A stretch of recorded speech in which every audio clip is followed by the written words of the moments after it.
and welcome to my reactions and grades for the September 20th, 2016 edition of WWE Smackdown Live.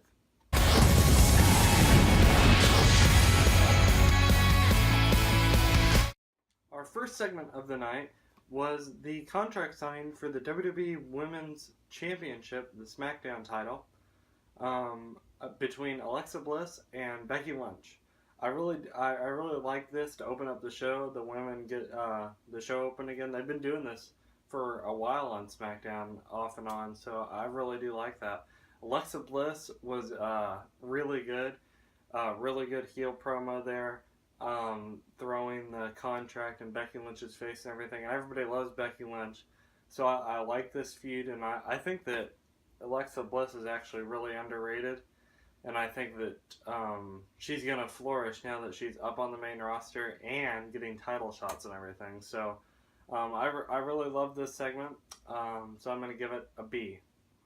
Our first match was the Usos versus American Alpha and a rematch from Backlash, where they were fighting to get into the match with Heath Slater and Rhino.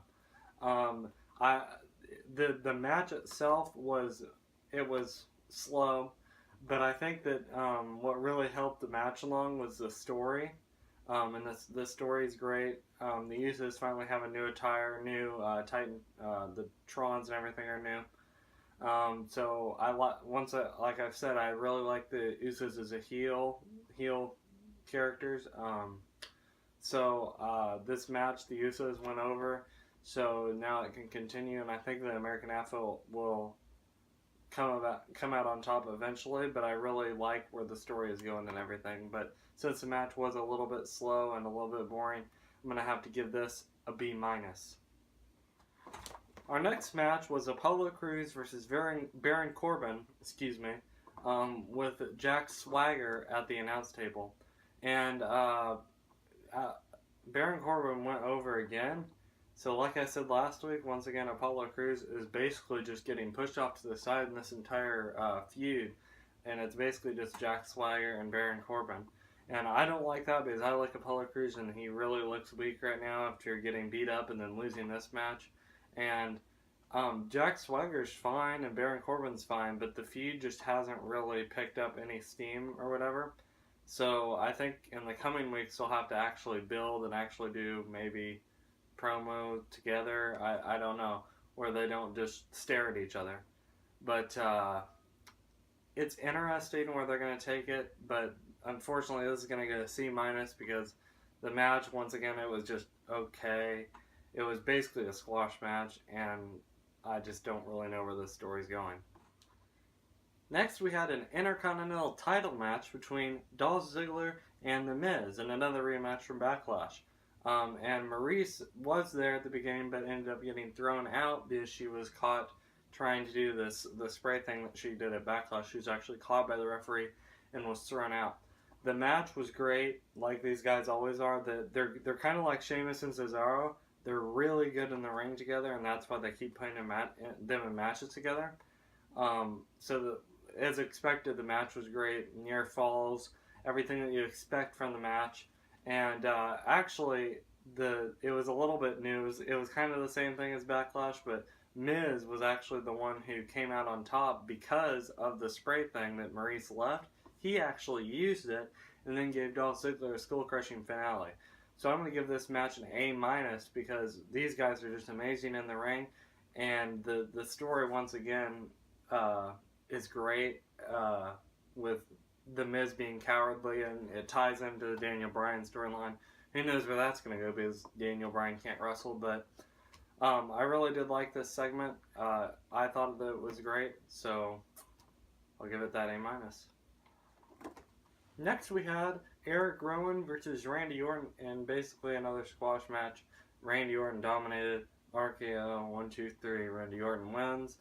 That's expected. Bray Wyatt does another thing on the Titantron. It's the same thing from last week, except there's a match instead of him just RKOing Eric Rowan.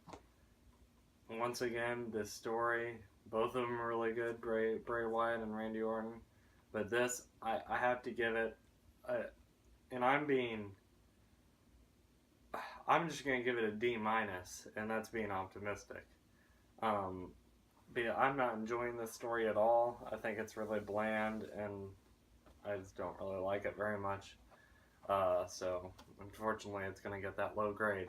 Next, we have a match that I was even less impressed with. Nikki Bella and Naomi versus Carmella and Natalya. Like, the match lasted like 30 seconds, and then Carmella just like pulled Nikki out of the ring when Natalya had her in the sharpshooter, and she got mad, and then she just beat her up.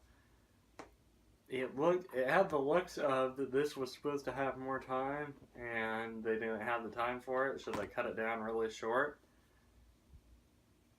It wasn't very good. It wasn't good at all. There wasn't any positives about it because the match was horrible. There wasn't even a match. And neither one of the storylines, Nikki Bella and Carmella and Natalya and Naomi, which I didn't even know was a storyline, neither one of them gained anything from it. It was just people beating up each other. It was kind of lazy. It was too short. Unfortunately, this is going to be my first grade of an F because there was absolutely no point to the segment, and it wasn't enjoyable at all. Now coming to a little bit more positive match, we had Dean Ambrose versus John Cena. When I heard at the beginning of the show they were doing that, I was really excited because, I mean, it was obviously going to be a good match. And it was a good match. My problem with the match is the way it ended.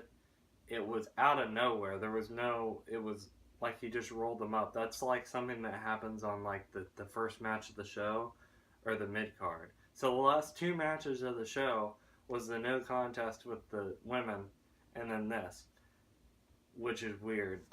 What saves this from being like in the D to the F range is what happened after the match, where Styles came in and got on John Cena, beat up John Cena, as he likes to say, and then he beat up Dean Ambrose, and then Daniel Bryan comes out, and he says, well, you're going to be defending that title next week, and I'm like, okay, another title match. They give away the Intercontinental title match this week. We'll give away that one next week. Okay.